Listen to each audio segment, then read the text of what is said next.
Hey guys, Audi 555 here. Today this video is about the Torque motorcycle helmet, which I've recently picked up from Aldi.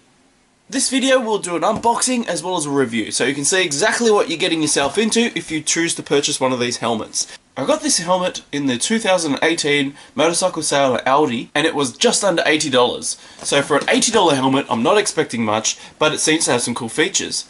Alright, in the box comes with a spare clear visor, spare cheek pads, and the helmet, which comes in a bag. It's got a warranty card and a little instruction booklet there. So it's pretty cool that you get them as spares to extend the longevity of your helmet. Right, the helmet itself comes in 4 different sizes. You can get it in small, medium, large and extra large. And this year they've released 2 different coloured helmets. So there's a black helmet as well as this black helmet with the decals on the side. So it's got some pretty cool designs on there and it doesn't look too bad. For $80, this helmet exceeds the expectations of what you would expect it to look like. So the helmet itself looks pretty cool. It is an Australian standard stickered helmet, AS/NZS 1698 sticker on the back there. It's got a nice rear spoiler. It's got some vents on the top here, which is pretty easy to open and close with a gloved hand. And there's one on this side as well. The visor itself has one part here which you can lift up, open up. And it won't flop down, it kind of feels firm as it's locking up. You can see it's stopping in each of the grooves as it goes up and down. So that's a pretty good visor. And when you get to the top, it makes a click, so it's not going to flop down or anything like that. You've got a air vent on the front, and inside you can see you've got sunglasses. And to make the sunglasses go down, you can just slide this down like that. It's pretty easy to do if you've got gloved fingers. And to make it pop down, you just push this little button in here, you just push that, and it drops down. Inside the helmet you've got this cool little nose guard. Underneath the helmet there's this really nice soft lined material inside here. There's a very nice soft comfortable helmet on the inside by the feel of it.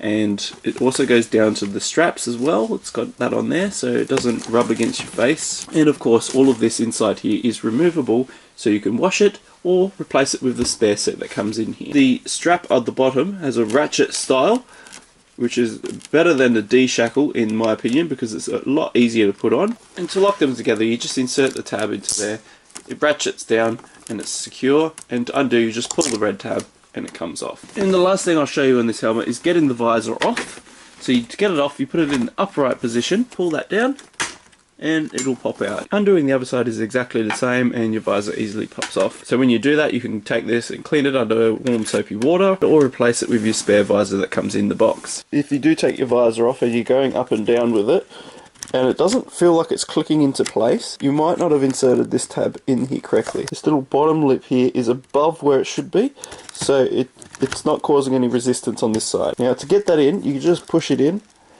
and it clicks into place like so, and now it's ratcheting up and down properly and it's nice and firm.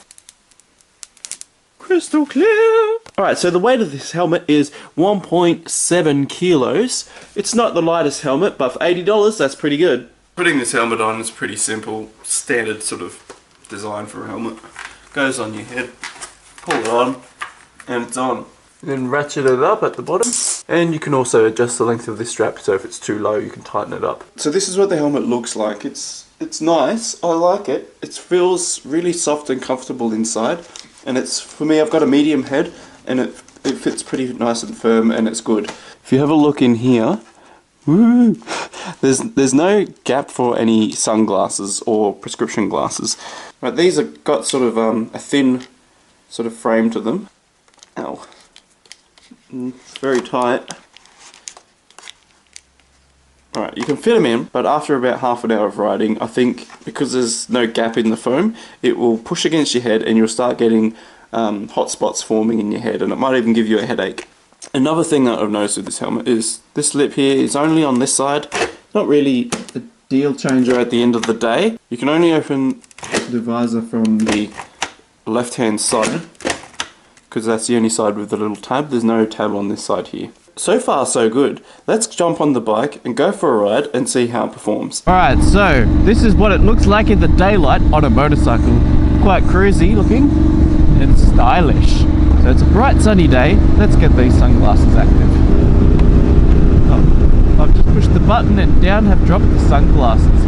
Now usually this would be a good thing, but I've forgotten to take the sticker off inside. So I've got a big fat red warning label in front of my eyes. Yeah, there we go. Going up's pretty easy. Right, so we're down here at the motorcycle strip. Check it out on Facebook if you haven't already, at the motorcycle strip, so you can see what I mean. Warning, heads up display disabled. Right, what that warning label says, it says that this isn't impact resistant, so if you get hit with a rock or something, it will probably just shatter and you'll lose an eyeball. But yeah, it's not too bad of a visor, easy to put up, easy to put down once you know the button is there. What I see is a lot of light coming in under here and under here, so that to me is a bit distracting, but most of your eyes are covered. $80, yeah, I could overlook this part here and this part here having light, and if you're a sports bike rider, you're going to be head tilted down anyway and it won't bother you. It's just because I've got an upright position on my cruiser that it's definitely noticeable for me. So let's do some wind noise checks by going up and down here a little bit quicker than we should. So around 80 is pretty good, actually. 100 k's, I can't even hear any wind. I've got earplugs in, but it's not too much of an issue at all. It sounds actually really good for an $80 helmet.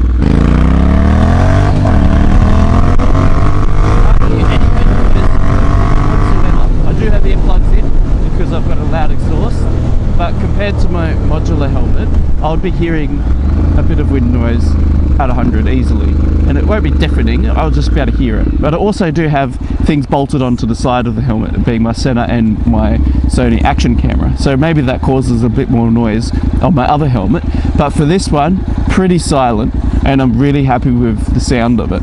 So in the interest of science, I'm doing a bit of a test riding around without earplugs in, and I can definitely hear the wind noise at about 60 kilometers an hour coming through the top of the helmet. It's not really enjoyable, but it's not a war game stopper in my opinion.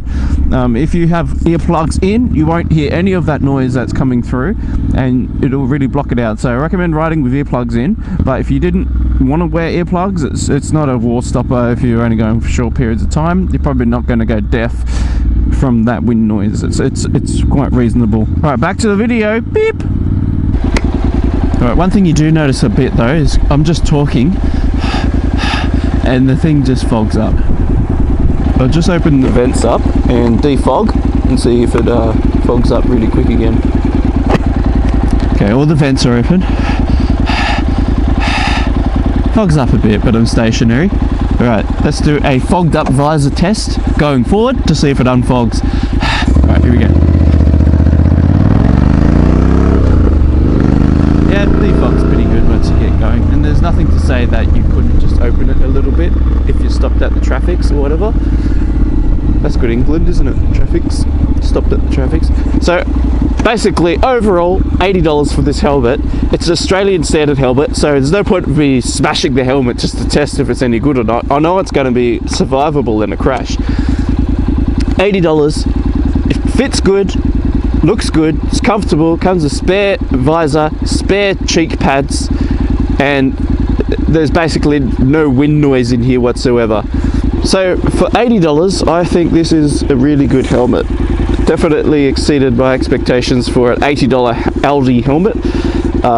Yeah, it's pretty good. I'm not going to use this as my daily ride helmet, but after today, I'm like, maybe I could just put a camera mount on it and just give it a go. It's pretty comfortable. So if you're thinking about getting one of these, definitely worth it. Alright, that's it for today's video, guys. And as usual, keep safe out there on the road, stay on two wheels and not on your head. And I'll see you guys next Tuesday. Laters!